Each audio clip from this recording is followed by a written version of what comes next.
afternoon here at Culture House. So please welcome to the chairs. There will be more opportunities to continue the conversations around the tables. The artists are still here. There will be breaks. And we are here until 5 o'clock, so you will have all the opportunity to talk to artists and to other people here in the room. But now welcome to the chairs, please, so that we can open the event.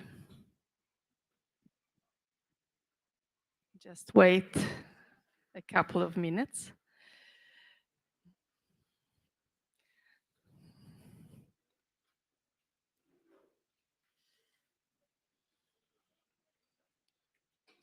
Okay, so welcome to the Stockholm Lab, Turning the Tide Stockholm Lab. This is the project.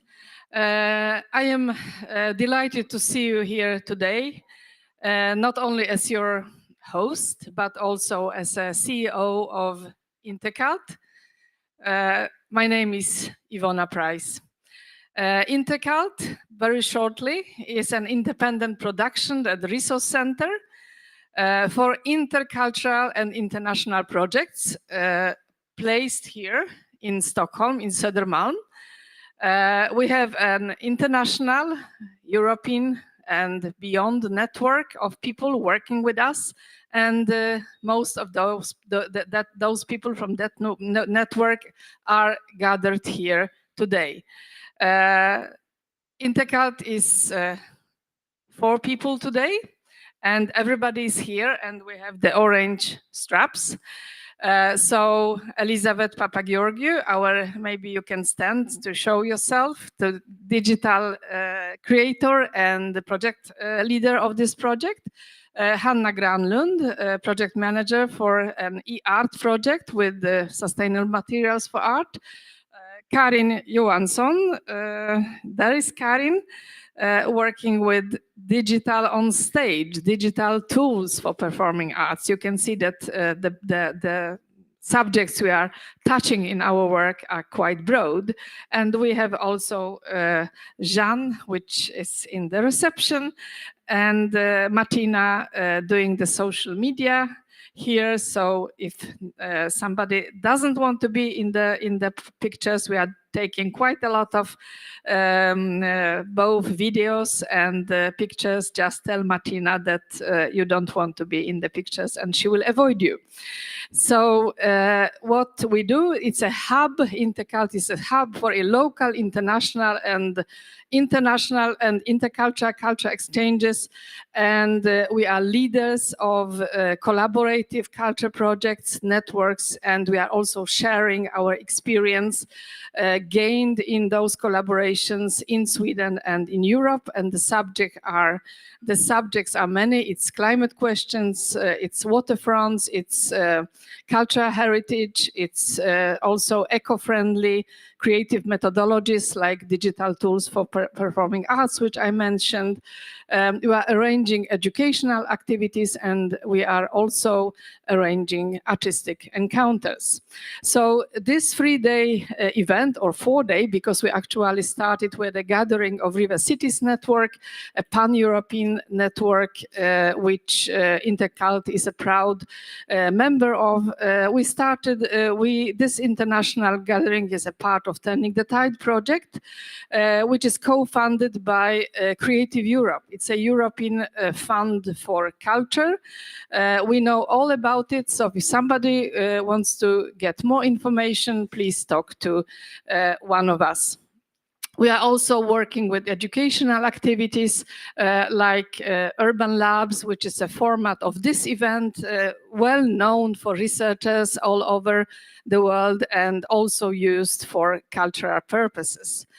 So now today we are gathered here in the Foyer 3, or Foyer 3, at the Culture House, a landmark in Stockholm, which most of you, I hope, know. And this is the heart of Stockholm, the culture heart of Stockholm. gathering is focused today on water, cities, and sustainability, especially on Stockholm's waterfront and climate. And of course, we have all the artists here. So for you, and I see that most of you joined us earlier. Today, we have already experienced the power of artistic vision through this art fair and the exhibition where artists are showcasing the works they did during the course of the project. We have 14 artists here today, and I can mention one by one. It's Tina Eskilsson with the Turning the Tide poster, which is the drop is created by Tina in the project. It was shown during the Culture Festival in Stockholm, and we are now using it as a logo in a way of our project here in Stockholm. It's ongoing realities from that side. Johan Bandholz, I think that he already left, but it has been a dance exhibition. Ludmila Kristeva, the wall with diving equipment. Ludmila is here, I hope. No, she has been here. Froso Papadimitriou. Froso is here. Your table is over here with the stories of the children, speaking about the fire in the island of Evia in Greece. Jenny Marketou. Jenny has a table over there with the red flag. A Greek artist also working in New York. Katarzyna Piórek, of Polish origin, working here in Sweden with short films. Kamila Homic over there with the fruits, biodiversity of Seestadt in Vienna. Gisela Stigler. Gisela did a project of a sculpture which is only a vision. Up till now, we will see. But this is a sculpture which could be placed in the waters of Slussen as a landmark, very visible landmark, and you can see her proposition on the pictures over there. We also have Cecilia Pschickling. Cecilia is sitting there showing her work from Stockholm, connected to also the waterfront and the climate questions. Turning the Tide is 36, not 60, unfortunately, 36 months project with Intercult as a proud lead partner. We have partners from 6 or 5 different countries. Sweden is the 6th one. It's Wiener Bildung Academy from Vienna in Austria, today working with the technology. So Bernd, leading the project in Vienna, is sitting over there. We have Urban Cultural Institute from Gdańsk, Poland, Natalia. Sorry, I cannot see everybody here, but there is Natalia. We have Artit, Greece, with Valia Lamani sitting somewhere here also. Here, there is Valia. Dear Hunter from Netherlands, making our maps, Malise and Remy. We also collaborate with Fable Vision in Scotland. Liz Gardiner is here, coming from Glasgow. And also with the Pan-European River Cities Network, which I already mentioned, and most of us are members of that network. We already supported 42 artists, 42 all over Europe, out of which 10 in Sweden. We are trying to collaborate with big events like Project Slussen, the opening of the area outside of the old town, and together with our artists and also with the Stockholm Culture Festival. So we have artistic residencies, we have cartopological maps, we've been to Glasgow for a climate summit, we are working with urban labs as educational methodology and meeting people, and we work generally with transdisciplinary approaches. So what is the goal for today. Today, we want to address the practical existential challenges that coastal cities face in the context of climate change. And one of those cities is, of course, Stockholm. In Stockholm, we have Lake Mälaren, which everybody knows. We have also the Baltic Sea. The Lake Mälaren is 200 kilometers long, and it ends in a way in Stockholm. And we have a lock in Slussen, the new lock, which was opened in June, I think. And that lock is going to last another 80, 100 years. It's being exchanged from time to time.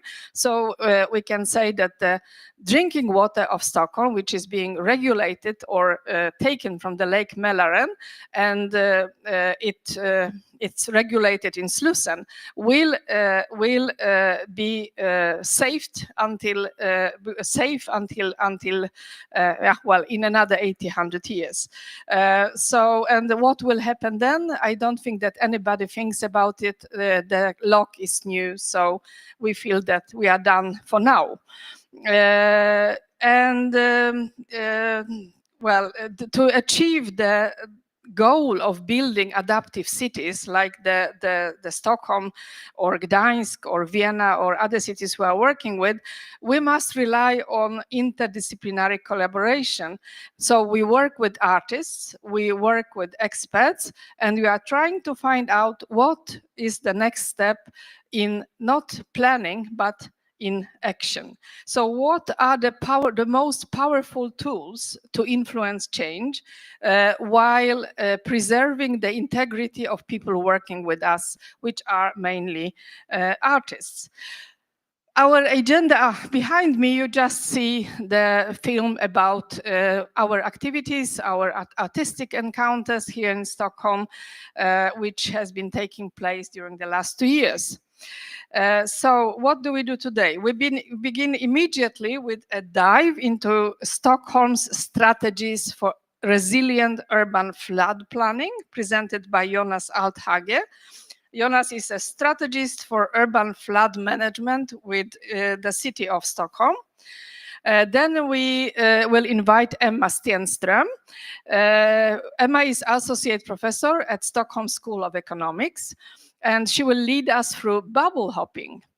We will then experience the strong combination of creativity and activism during Marie-André Robitaille's presentation and interactive performance, which you are all invited to join. The performance will be actually outside. The name of the performance is Semaphores as an Act of Change. The afternoon features a roundtable discussion, building resilient waterfront cities.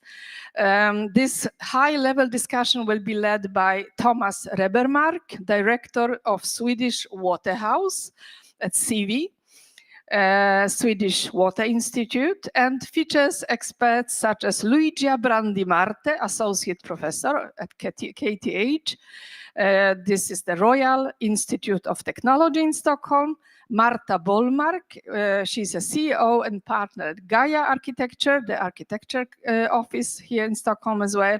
And Magnus Arnell, the program manager of Water-Wise Societies. And finally, we have a session where we facilitate the blending of perspectives in a conversation. And artists meet a climate scientist, featuring Germain Sanders. Germain is an architect and artist from the Netherlands, and Jonas Althage again. And the day will be summarized by reflections from deer hunter Remy Kreze, cartopologist from the Netherlands. So I encourage you to stay, to participate in everything. Of course, also join the Semaphore as an Act of Change performance outside. It will be actually on the other side of Sergel's story. Yeah, I hope that you will have a nice afternoon. And without further ado, to start our program on water, cities and sustainability, please welcome Jonas Althage, expert on flood management in Stockholm. Jonas, do we need a flood management in this rising city? Thank you.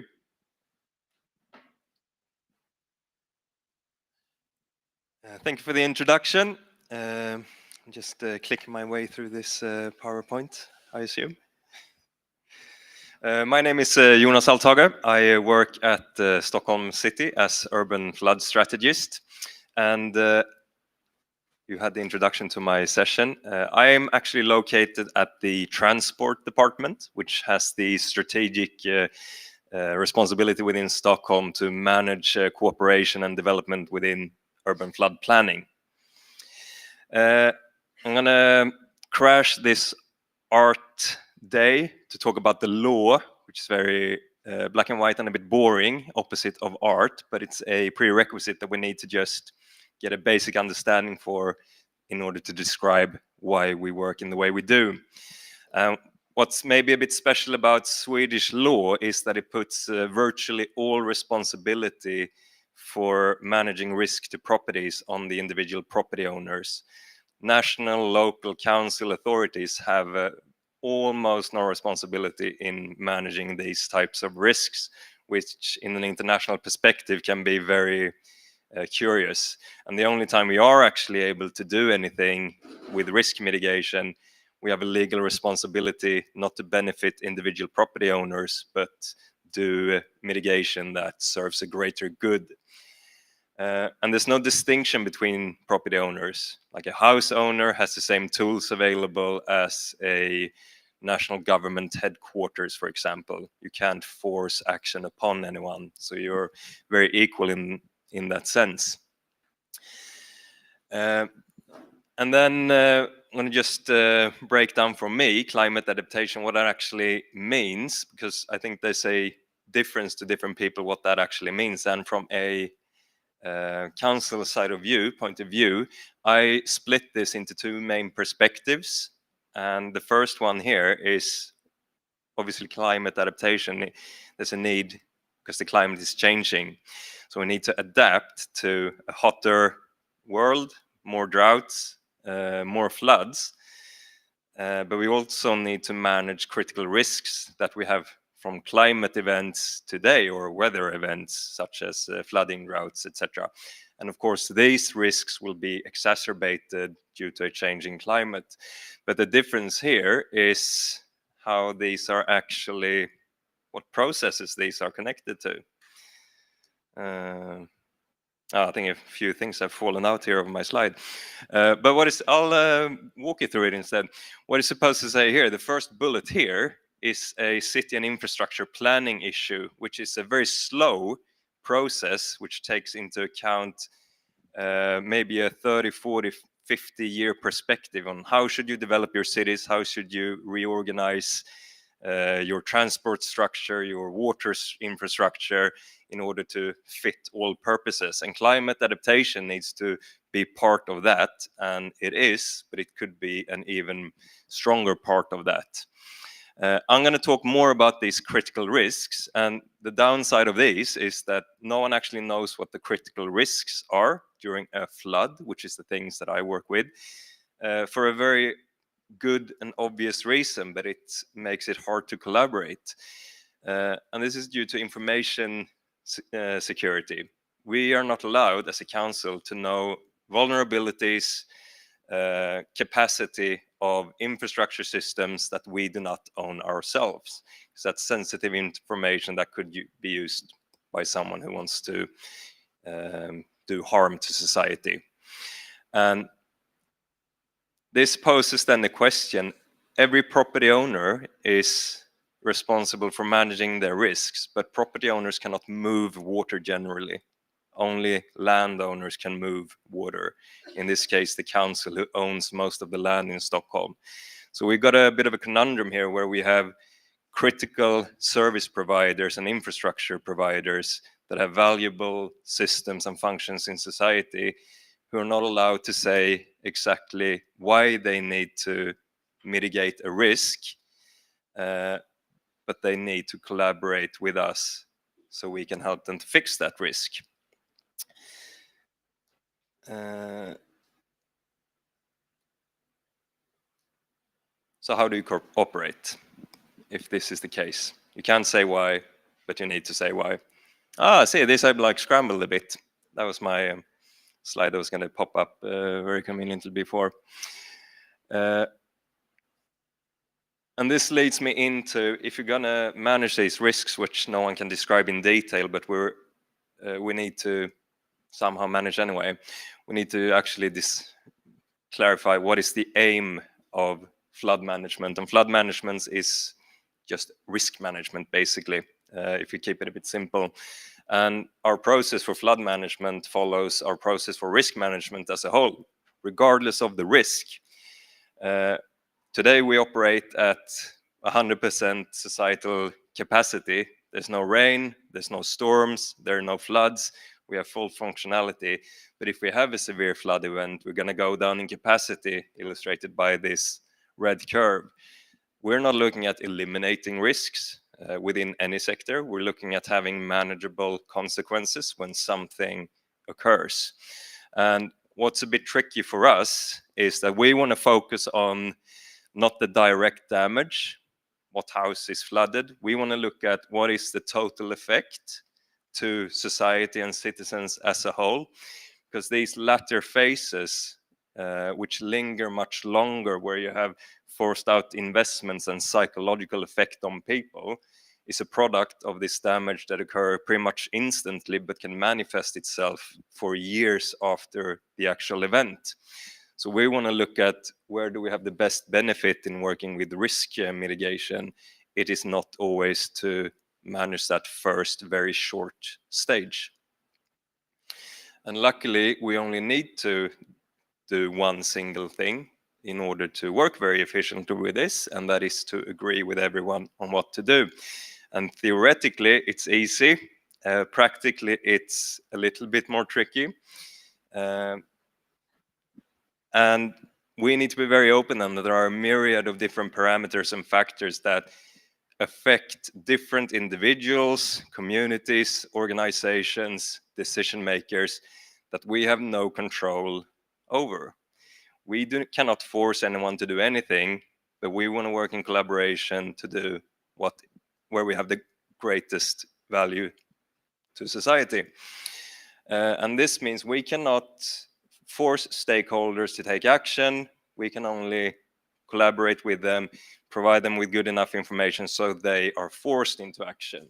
So we're dependent on stakeholders, property owners, service providers to come to us and say that we have to prioritize this because this is critical for our operations. And then everyone is going to say my stuff is the most important most of the time. So we need to agree to prioritize exactly what then when we have, there's no shortage on damages that can occur, if we can say that at least. So what do we prioritize? You're not supposed to read this. This is just a little view of how we're planning to find out what is actually most important to do. And all the boxes here in red are it's easy to do. You just need time and you need a little bit of money to find out different factors that can affect different systems and different groups of people to different extents. What we cannot do is do any of the quantifying on what is actually most important, as long as we're talking about stuff that's outside direct economic damage. Direct economic damage can be fairly easy to assess, but we're not interested in just the blue box. We're interested in all the boxes, and all the yellow boxes here are these property owners, service providers, stakeholders. Only they can do these assessments. So this is the tree of analysis to determine where the most severe consequences lie that we're actually working according to. And we're working with quite a lot of stakeholders to do this.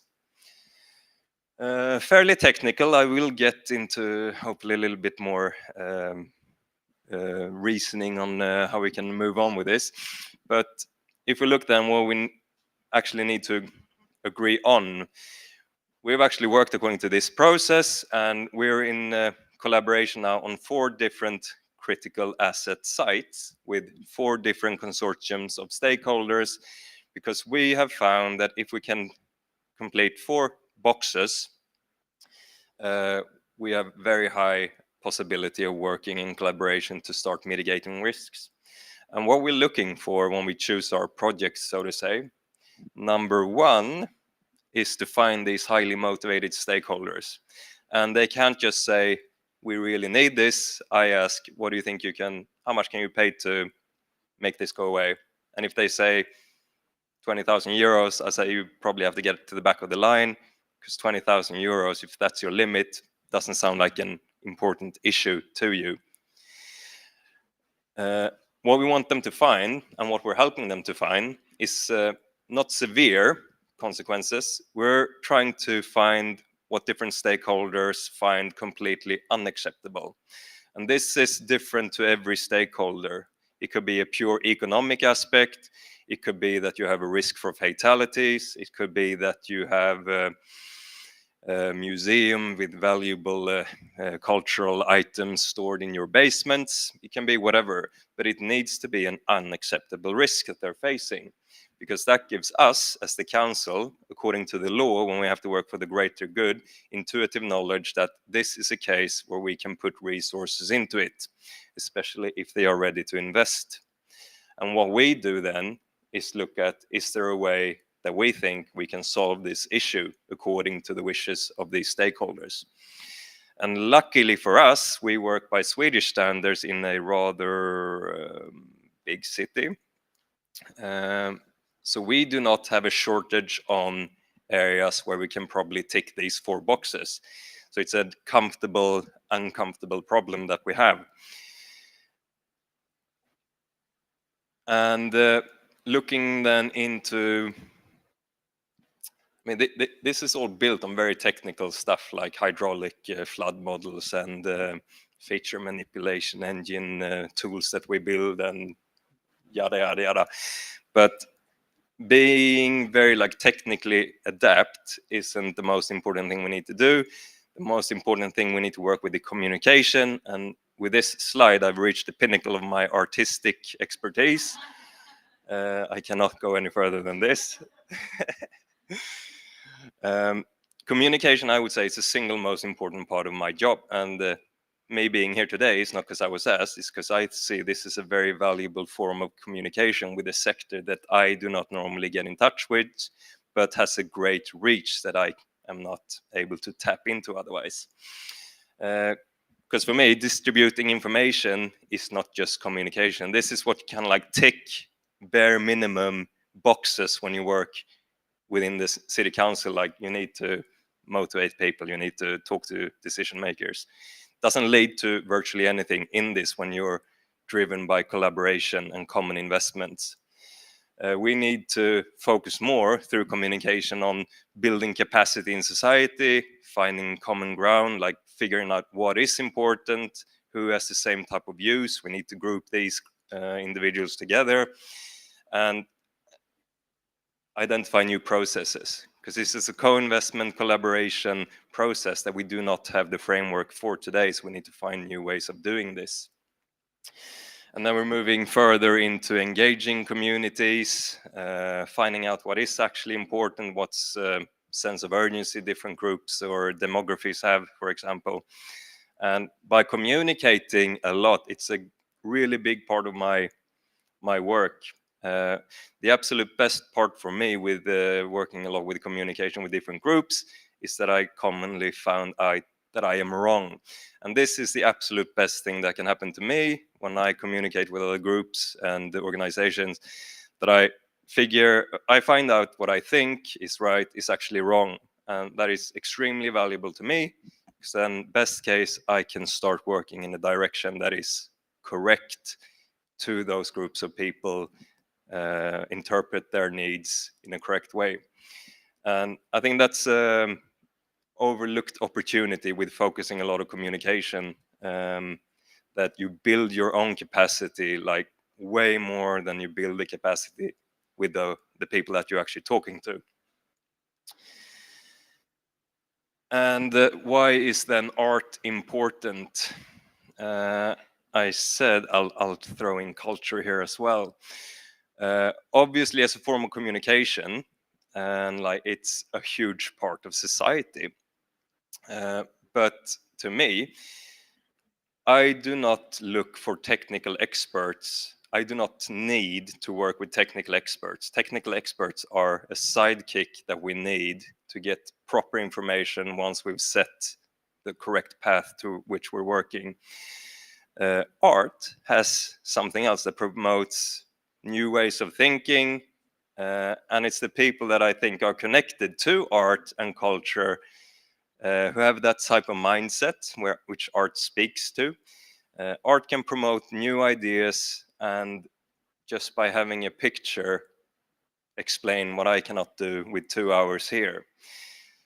Something else that I think we're going to get into during the talk in the later session is that obviously art can transform a public space. And being at the transport department, when we work with flood mitigation, the number one question and prerequisite that we face is you need to add value to this space. You cannot do flood mitigation here unless you add value to the public space. And that's something that art can do. It can future-proof some physical assets and values that we put into the space. And you can use art and cultural heritage design to do this. Instead of building a street a certain way to divert a stream of water when it's flooding, that someone in 50 years' time might rebuild to lead another way, I've then lost all the function of my flood mitigation that I wanted to. This needs to be integrated into a city, work forever. So it cannot change unless you adapt to that change by doing flood protection in a different manner.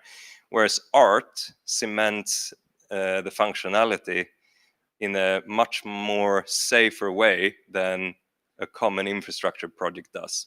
And this is something where I think we can co-invest and find collaboration. How do you promote art and cultural value into the space as part of climate adaptation? I'm going to leave this for the later talk, but I want to show one picture that was commissioned, an artwork that was commissioned to front the report of a national government investigation into how do we get better tools legally to work with climate adaptation.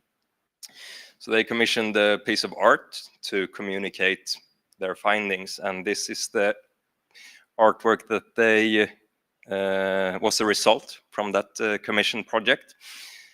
So this is the front page of the national government, very, very technical report written by a judge in the environmental court. And for me, that's worked with this flooding and climate adaptation, very focused for a long time. This captures so many aspects and nuances that I think, sparks these new ideas and train of thoughts that we're looking to like harness in our greater work as well. So I'm going to leave it at that. Thank you.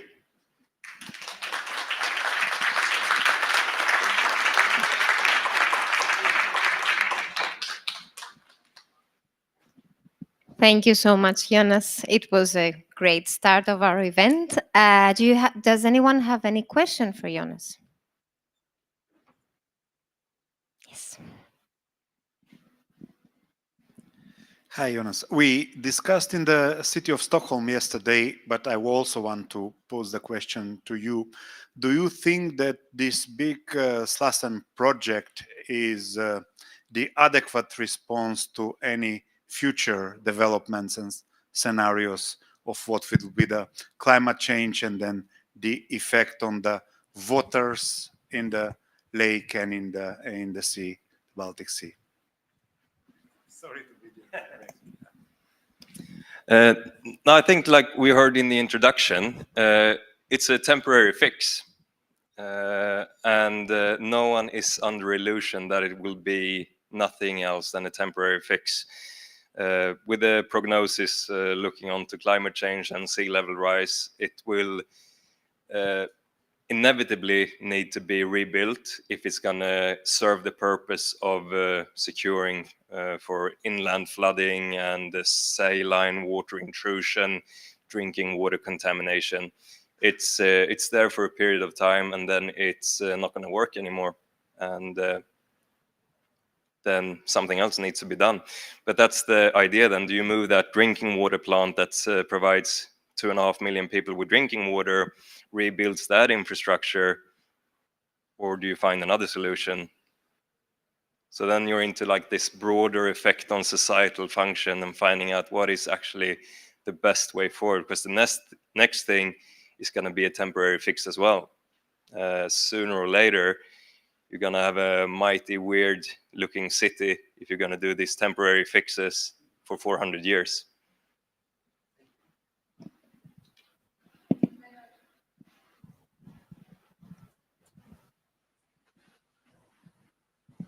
I asked that question from the beginning. Do we really need flood strategy in Stockholm when this is actually a rising city?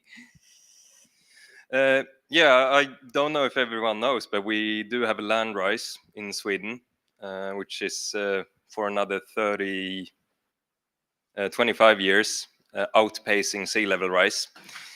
So every year now we get less risk of storm flooding from the sea. That's gonna change, of course, and the good thing with Slussen, it's that it's a one-point solution. It's very, very expensive, but it's located on one site, which protects everything. What we're looking into here are consequences and damages far exceeding those that Slussen protects from. We're talking mainly about cloudburst, which can happen basically anywhere in the city. And the damages that we've calculated very, very roughly far exceed those that Slussen is designed to protect against, because then you're protecting the shoreline, which is a very limited part of the towns and the cities. So working inside the city, you have to compete for space, you have to compete for putting in functions, you have to adapt to the city's need to develop and alter how it looks over a long period of time.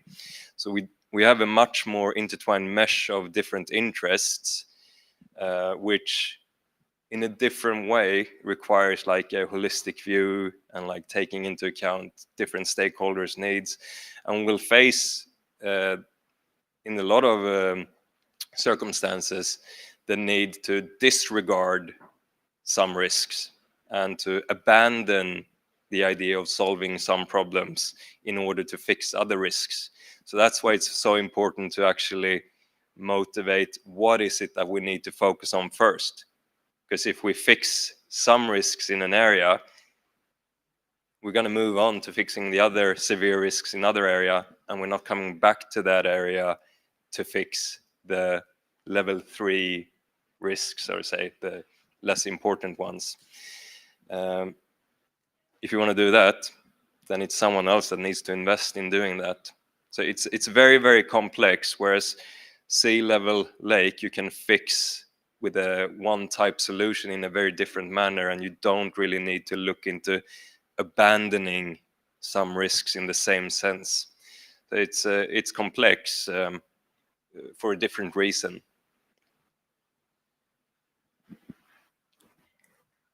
Thank you so much, Jonas. Okay, yes.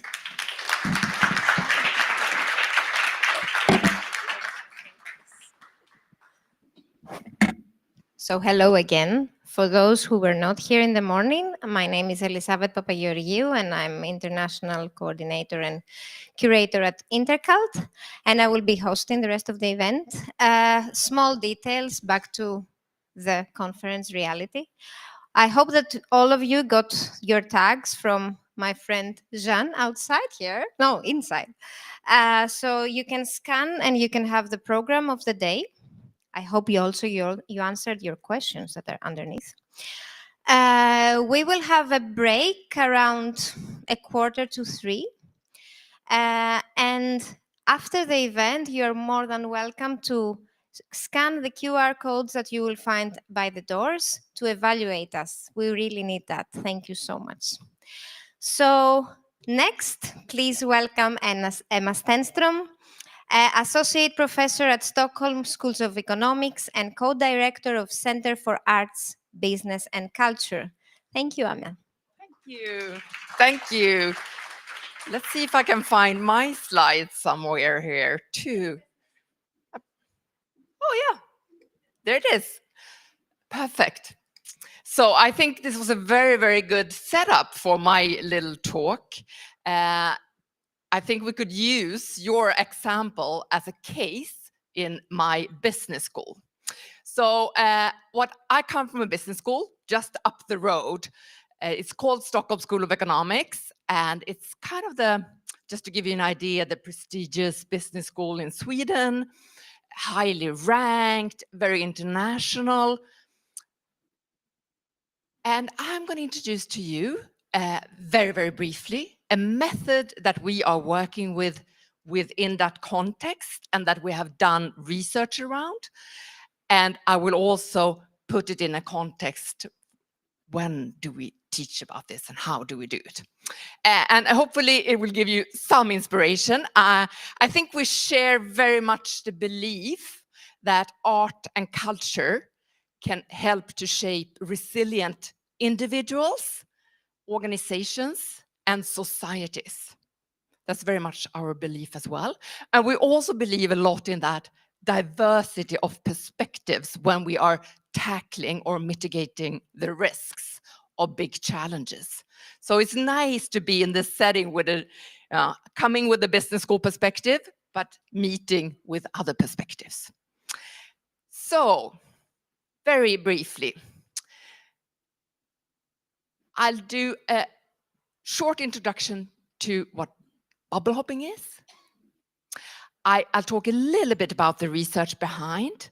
I'll talk a little bit about the context, and I'll focus specifically on arts and culture in that context. Does that sound okay for you? And I usually have 10 weeks, and now I have like 20 minutes. So it will be a little bit of a challenge for me too. So what is bubble hopping?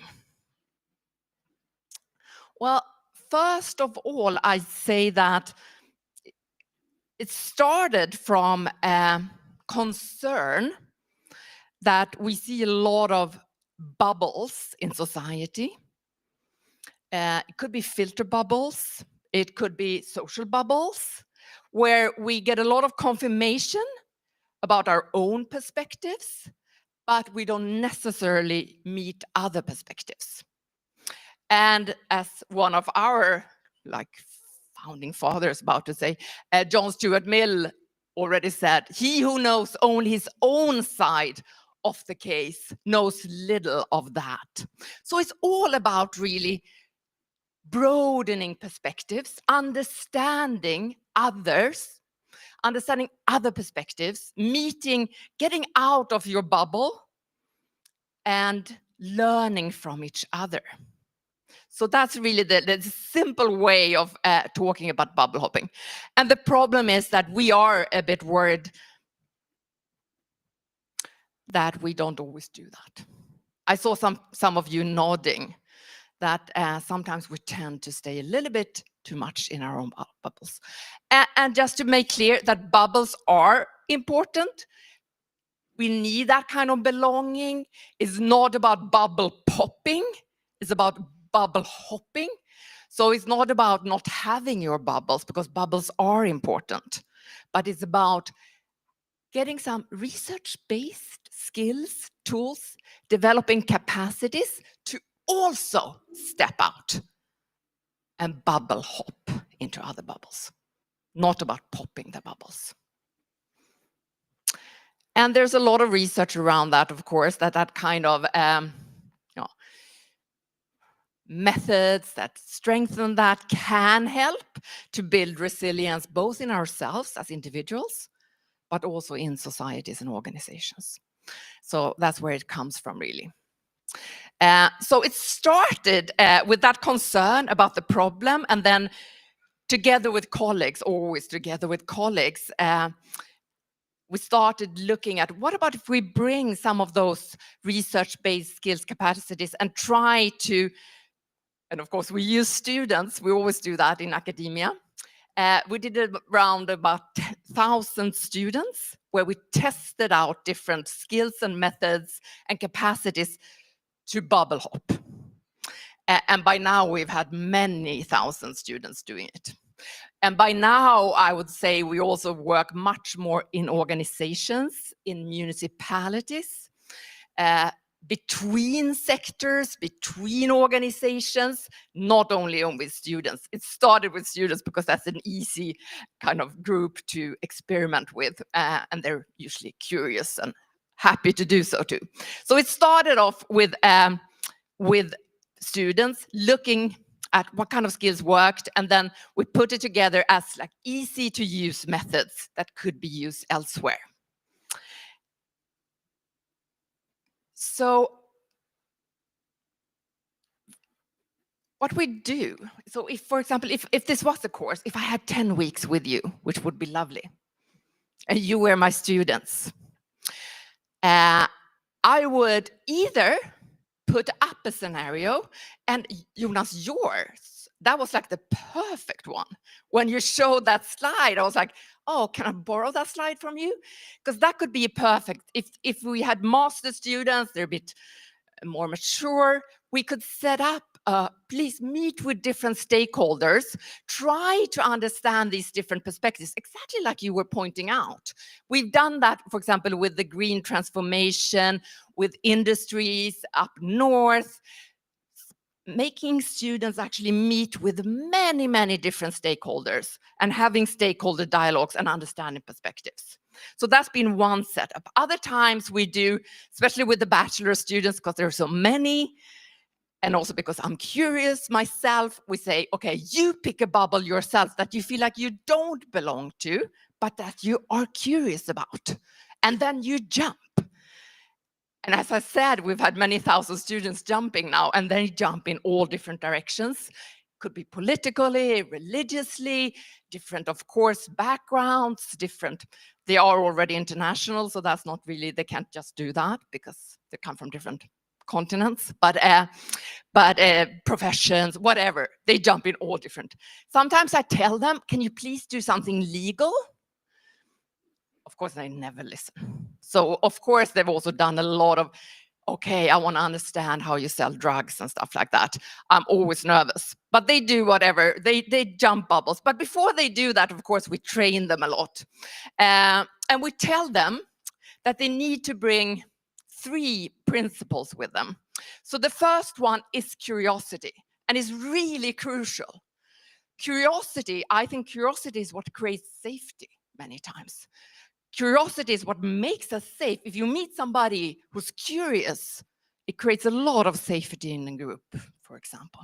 So curiosity is number 1. The second one is always finding common ground. And here there's a lot of research around that. So yes, of course, this started with an idea that you are different somehow. But here you're meeting somebody and you can always find common ground and look for that and emphasize that common ground. What do you share? If for nothing else, you're both humans. And that's a very important part in the research too. And thirdly, debates are great. I love debates, but this is not the place for it. Here's dialogues. So that's the third one we do. So we do that. And before they actually do, either we set it up or they do it themselves, if they are the students. When we work in organization municipalities, it's usually set up, of course. But here, it can go anywhere. We always practice skills before. Always, and they are useful in other settings as well. So practicing skills before. And you can think about it yourself, like, when did you connect with somebody who had a very different point of view? Can you think about a person, but that you actually felt connection with somehow, and you understood a little bit better? It's not about changing, it's just about understanding and making yourself understood. Can you think about somebody you met? You don't need to share, so you can just think about it yourself. And you can think about, was it something that helped you in that meeting? Was it something that helped you in that meeting? And of course, there are many, many, many skills there we could practice. So we'll do things like intellectual humility. We'll practice a lot of listening, sharing personal stories, asking questions, body language. We'll practice breathing, not being angry, creating nice atmospheres, etc., etc. There are many, many skills we can practice first. And they are useful, as I said, otherwise too. And if you want to do it yourself or help others do it, there are many resources. I mean, when we talk about bubble hopping, that's just one of many, many similar methods all around the world, I'll say. And many organizations working in a similar manner, trying to find ways to bridge, because it's all about bridging, really. And here are some of them, and you can find great resources there. And of course, there's a lot of research behind. As I said, I'm going to go very fast here.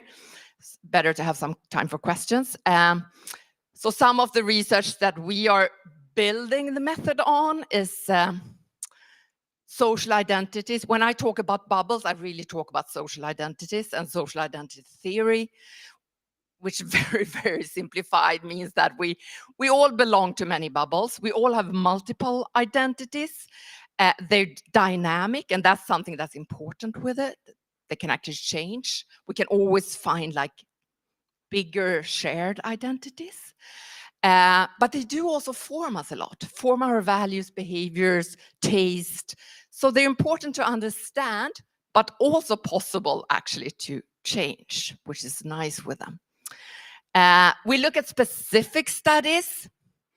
Here, for example, there are many, many American ones of many reasons, but one being that it's perhaps the place where we tend to think about when we talk about affective polarization and those things that are behind this kind of methods and what people are really trying to bridge. So here, for example, is a big study done on many or 30,000 people, either registered at either Democrats or Republicans. Typical kind of setup for a study. And looking at what kind of interventions can help to understand each other's perspective a little bit more. And we're talking Democrats and Republicans here. Big, big study.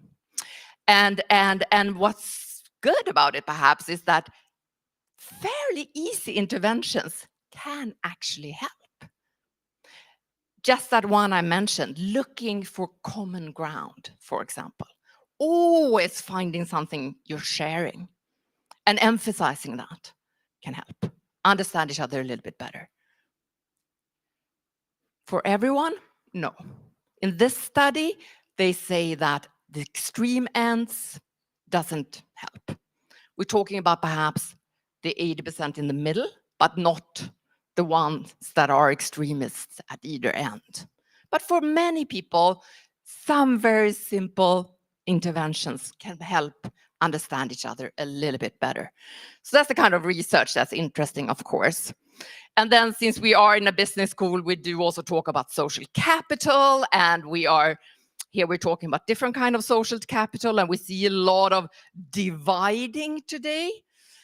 So if you want to build resilience, it's better to work with both bonding, that's being in your bubbles, that they are important, but also bridging between bubbles and bridging between groups. And many times, that's where the worry is, that we perhaps do not create enough bridging social capital. And that's what bubble hopping is about. How do we create that bridging social capital? Now, of course, we do this in a specific context.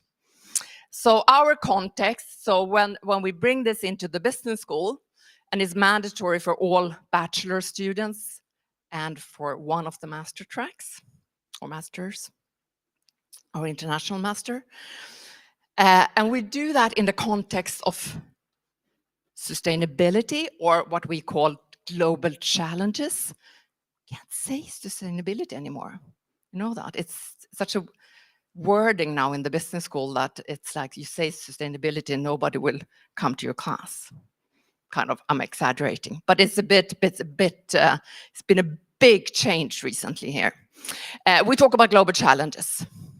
And these are young people, of course, and of course you see a lot of global challenges in many ways. That's where we bring it in. So it's usually like in that kind of sustainability context, global challenges, global citizenship, that kind of context. Could also be leadership and organizations, but usually more in the sustainability context. And when we work with that, we always work with 3 perspectives. So we work with the inner perspective, with self-awareness. We work with the other, with relationships, and we work with the outer. System awareness, system thinking. And it's important, I think, that we do always bring in these 3 perspectives. While the bubble hopping tends to be in perhaps more in the other, how do we relate to each other? Sometimes we call it the me-we world, and the importance of really kind of moving between me-we world. But the bubble hopping comes in usually at the we, the relationships between us, but it needs the other 2 for sure. And we also do it in a pedagogical context where it used to be that we said we're going to teach students to leave school with a business mindset or understand business and economics. Now we have a pedagogical mission saying that, of course, they need to have a fact and science-based mindset, always. But on top of that, we also want our students to leave school reflective and self-aware, empathic and culturally literate, entrepreneurial and responsible. So the 3 is really a core here, the whole pedagogical mission. How can we make our students or participants in other programs actually become more free thinking, understanding more, and having that broader perspective? And that's where the arts come in. So we have a big art initiative. We commission artists to do our classrooms. So we teach in art classrooms these days. We have art collection. We collaborate with several institutions. We show, for example, art on a big screen in the main auditorium or in the main hall. We have art everywhere, in every corridor, everywhere in the school. It really is infusing the whole building and atmosphere. We have art talks more or less every week, artists coming in talking about art. We have a literary agenda where everybody now reads, or not everybody, but 300 out of our 1,700 students read novels and discuss together, and many other things, of course. And we do sometimes also integrate that into our teaching. Our president always says this is the itching powder of the business school. This is where the art is really where they get new perspectives, where we work with imagination, where we add all the senses, where we make them free in that way. And of course, it's also part of the same courses when I teach sustainability and global citizenship and becoming a citizen. Of course, the arts become a very important part of the courses as well.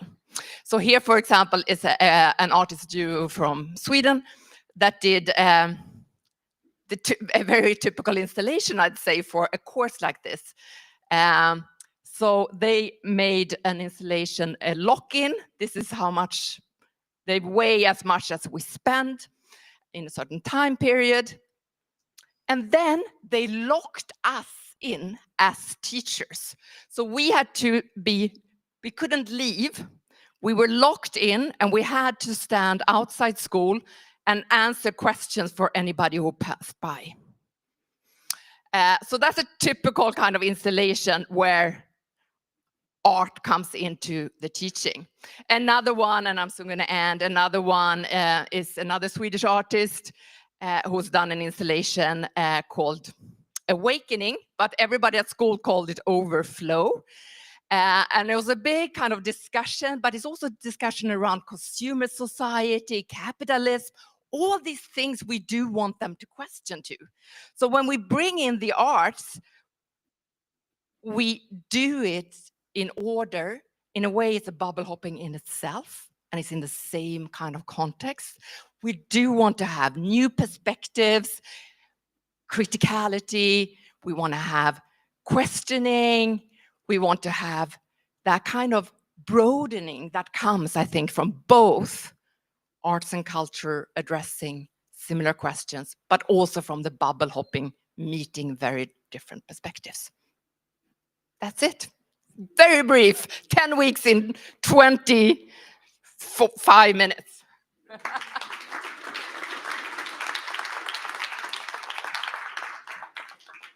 Where can I apply?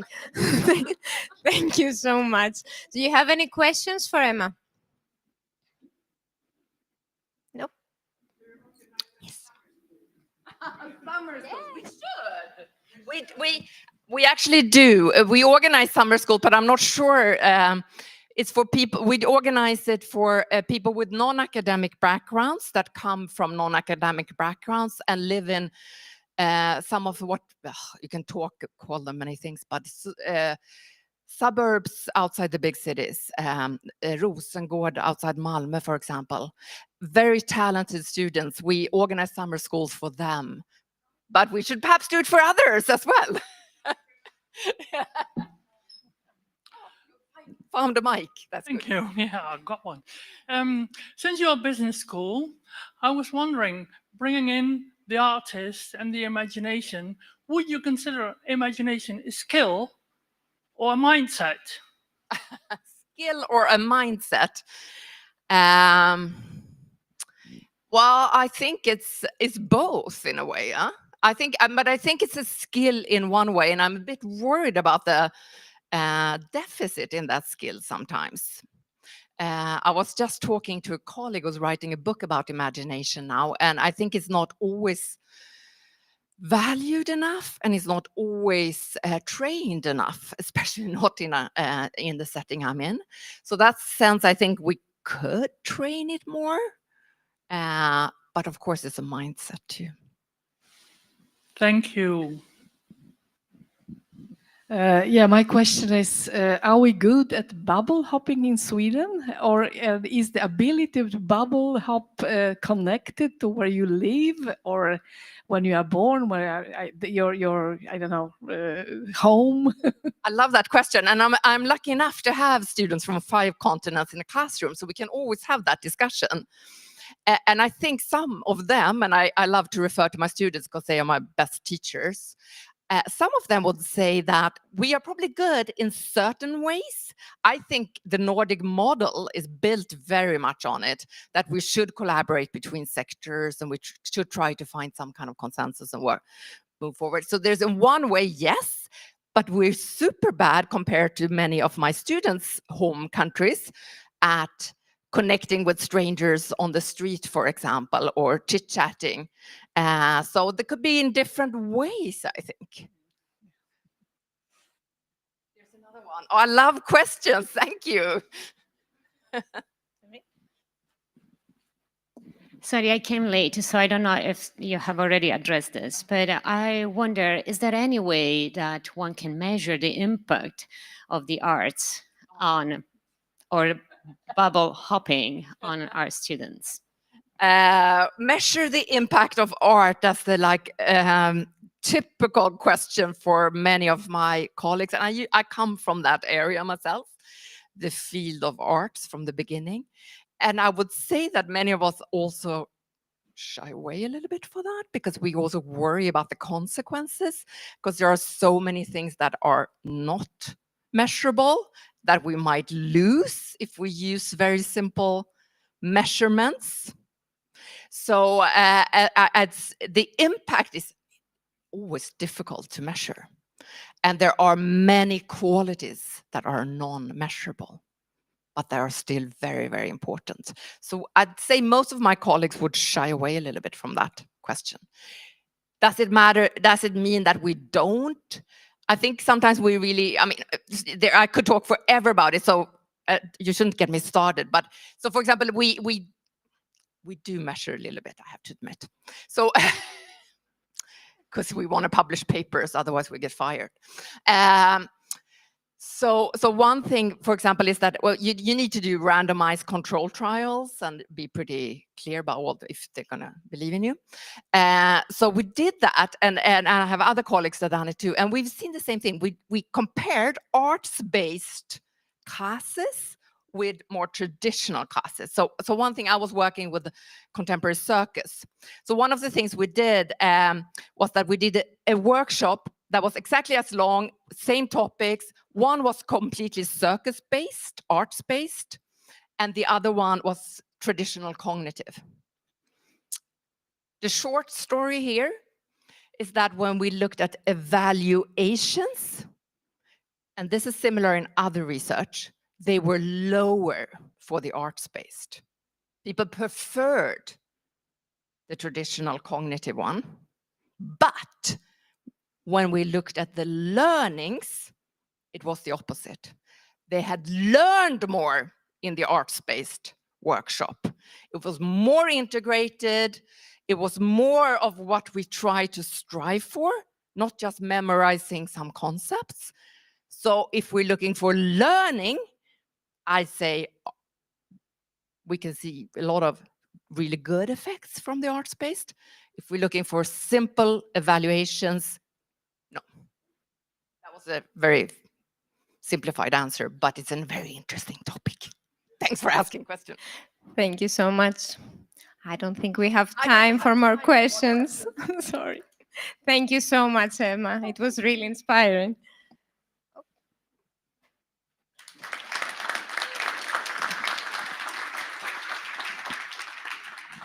And now I will do your words action, and I will hop into another bubble, and I will go to art from academia. And now I would like to welcome Maria Andrea Robitaille, a researcher, circus artist, and artistic director of Circus Circor for Semaphores as an Act of Change. Welcome.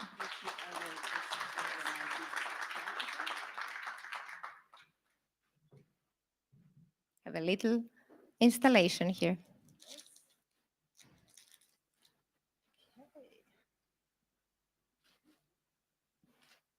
Thank you. Hello. Hello. Yes.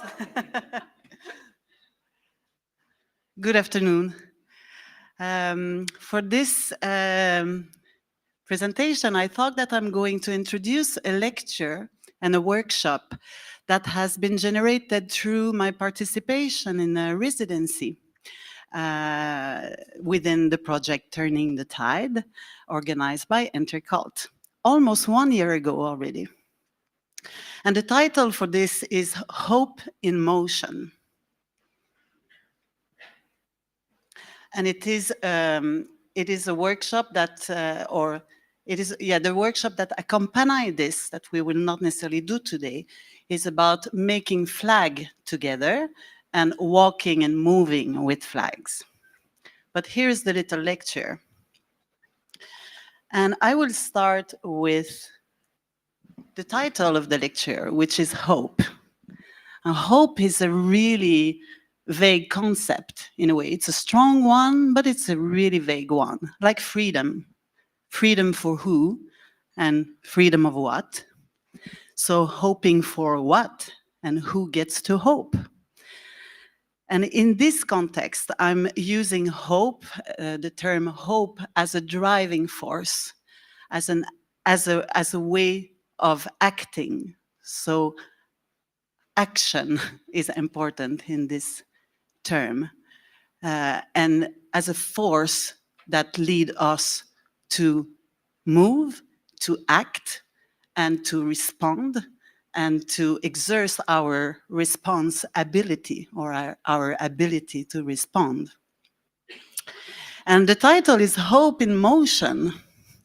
And literally, having hope in movement, that movement has the capacity of change, of transforming urban design, that has the possibility to transform the people and the environment, and even the idea how we are conceptualizing reality.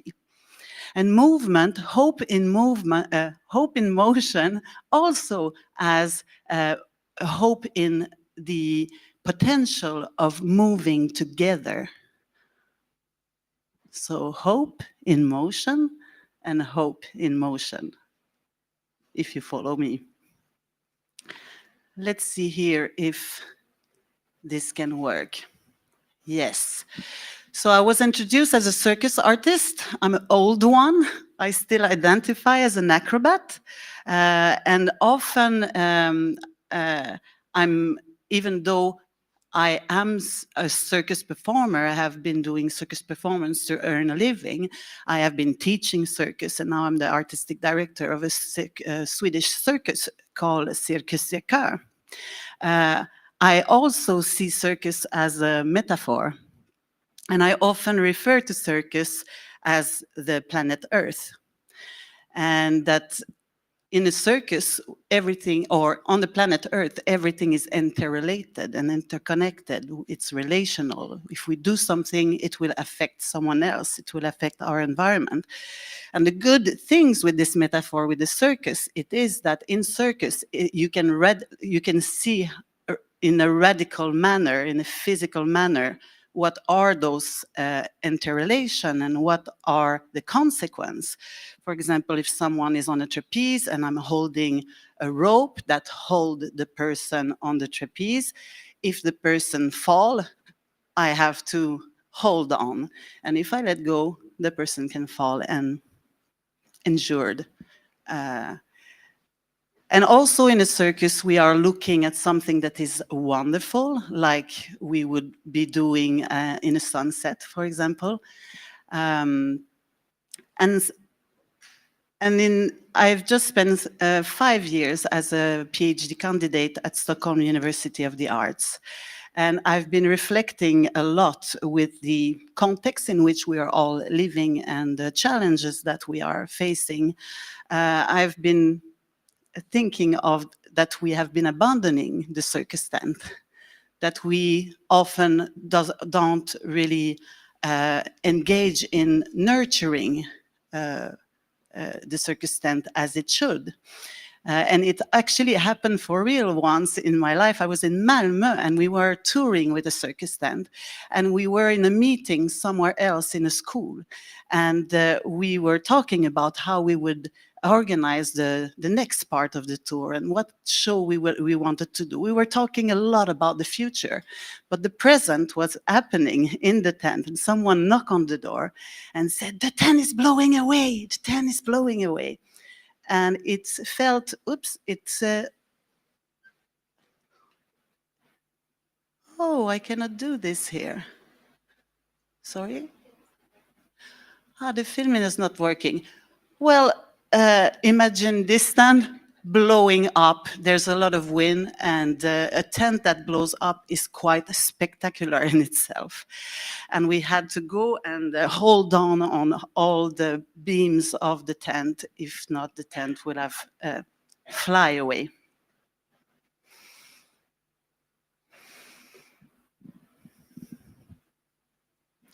So as part of my PhD, I have been reflecting on the specificity of circus and their potential, of the circus arts, and their potential and relevancy for meeting the challenge that we are facing today. we were talking a little bit about the measurability and the value of arts. And I've been reflecting on what it is that circus does and what it is that can be useful. There's a lot of skills, for example, to assess risk and to find creative solution, partnership, collaboration, etc., etc. And I have been also reflecting on the art of circus, going on stage and showing incredible virtuosities and skills where people would applaud and actually measure how many salto, how many balls, and that the virtuosity is becoming the main factor of circus arts. While my thesis in my thesis, I was interested in what other type of virtuosity the circus artist is developing and what other type of skills than the discipline circus skills themselves are we developing as ability. And I started to situate the circus artist as a semaphore, as a human semaphore. We were talking about communication earlier, and I was reflecting on what type of communication it is when we do a triple salto. What are we communicating? And I started to get nerdy about the semaphore the semaphore in itself. And that's also where the beginning of the residency, or the topic of the residency with Intercult. You have seen the flag here. I started to work with these pieces of foils. You see them there. They are very loaded politically, and they are mesmerizing and very spectacular material. So I've been starting to work with this material that is very fragile, that one has to care for. If not, it's going to rip really easily. And start to see how my virtuosity will change by working with a non-circus objects or material, and one that require a lot of care, but that has a lot of symbolism. So a semaphore, if you're not familiar with the word, it is, here you have the semaphore alphabet, which you use for communicating for boats or airplane landing, for example. Each sign has a letter. Yes. Closer to us, here in Sweden, we have a system, a network of semaphore on the Baltic Sea. And if you want the boat to come and pick you up, then you would rise a part of the semaphore so that the boat would come and pick you up. So you have to notice this next time you will take a spin on the Baltic. And this is also a semaphore. It's a satellite. It's very powerful. We as humans has developed so much knowledge. Sometimes we wonder how to use the knowledge and how come we don't better know how to use it collectively.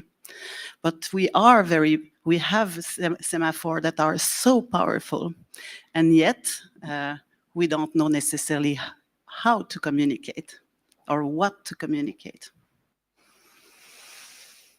And semaphore has been in the imagination for a long time. In literature, the Three Kings was following the star for the birth of a guy named Jesus, I think.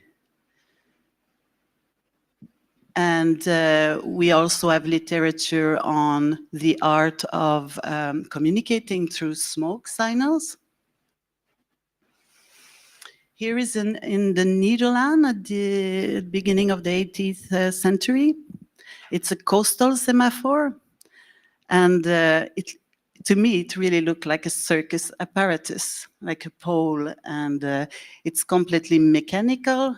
And it will tell the weather. It will maybe prevent that there is danger at the coast, or tell boats that they are able to come to port.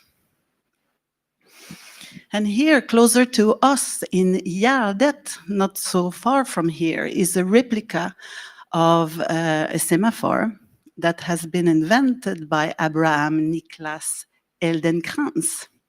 He was a poet, but he was also the right hand of Gustav III. And he was experimenting with the optical telegraph. And Sweden was the second country in the world after France to have this type of communication system. And Sweden beat the French. This was 10 times faster. And it's also, in a way, the ancestor of the binary system, computing system.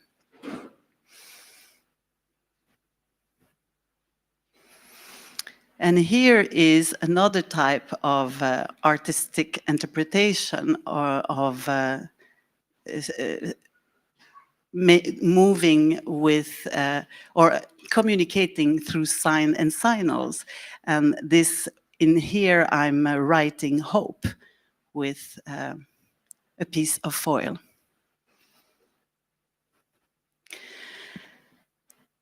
And now I'm going to do an acrobatic jump. So I'm jumping to Clown Kelly. He's a hobo. He's a migrant worker, and he represents the homeless and the people that were working on the train track across America. And he's one of the first clown that he's not a happy clown and a beautiful red-nosed clown. He was really dirty and tired. And here he was preparing for his act on July 6, 1944, in a small town in Connecticut, in Hartford. And this is a Ringling Brothers circus. It's a big circus. There's 3 tents. There is 3 shows going in the same time. There were 6,000 people in the audience. And the show was 20 minutes in when the flames started near the entrance of the big top. And it was the Great Wallenda's act that was going to start. And at this time, I hope I can get this. And at this time, when this happened, the band started to play this.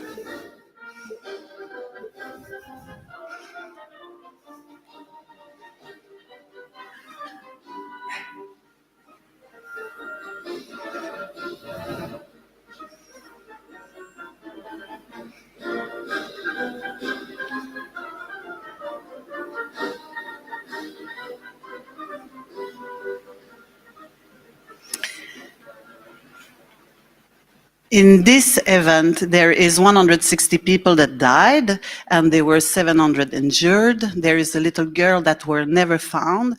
The men's I was at war, so there were a lot of kids and a lot of women in the audience.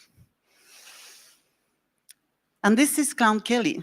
And this is a real picture. There was one person. We didn't have those one in this time. And one person, his name is Ralph Emerson. He had a camera and he took this picture. And it's quite a famous picture of Clown Kelly. He had this act, you know, you maybe have had this when the clown is taking a bucket and then they come close to the audience and then they will throw water and the audience gets scared. And at one point they throw it and it's confettis. So that was his act. And now you have him outside the tent with a real bucket of water trying to help to put down the fire. And this song that I have been putting on, it is a song that is a signal for code. This you would never use, or you should not hear it in any tent or theater. At the time, it was only used to tell the crew that we need to evacuate. So you would never, it's a happy song that doesn't make people anxious, and that, but the crew knows it's time to evacuate. So it's a sign, it's a code for trouble, time to evacuate. So I'm asking, what is our code for trouble? And if we have a code and we hear this code, where would we go? And how we would go where we want to go? What are we standing for together?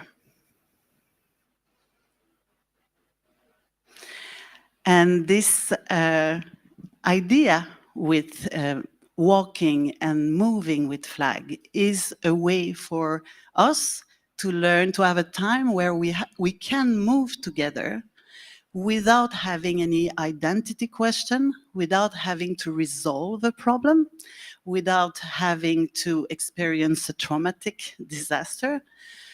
We have this opportunity and this privilege here, but maybe if we learn how to work together in other ways than through text and through rationality, but rather through a way to organic moving and organization, maybe we develop a skill that is important for us and for the future. Thank you.